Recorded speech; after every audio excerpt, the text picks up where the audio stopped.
Hello, నమస్తే అండి. నమస్తే మేడం. మీ పేరు? పేరు పద్మ అండి.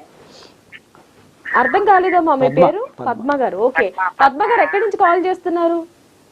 మేము గుంటూరు జిల్లా అండి. ఓకేనమ్మా. మరి గురువు గారిని ఏం అడగాలనుకుంటున్నారు మీరు?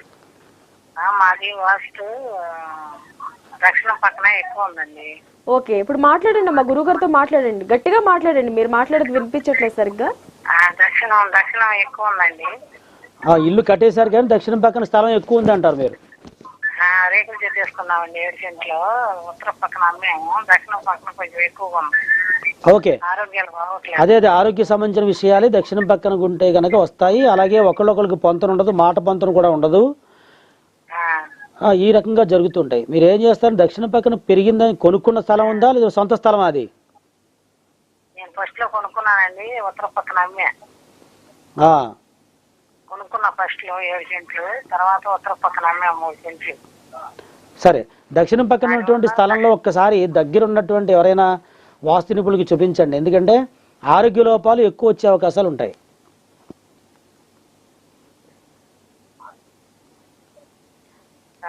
అదేనండి, బాగోట్లేదు ఇద్దరికి. ఆరోగ్య లోపాలు ఎక్కువ వచ్చే అవకాశాలు ఉంటాయి. దక్షిణం పక్కన ఉన్నటువంటి షెడ్ లో వాస్తు కరెక్ట్ గా మీరు షెడ్ సరిగ్గా వేశారో లేదో కూడా అక్కడ దగ్గర చూపించాలి మీరు. తర్వాత మీరు నెంబర్ తీసుకుని ఆ ఫొటోస్ నాకు పెట్టండి. పెట్టిన తర్వాత నేను మాట్లాడతాను. సరే అమ్మా, మంచిది. సో చూస్తున్నారు కదండి, మరి గురువు గారు చెప్పే పరిష్కారాల కోసం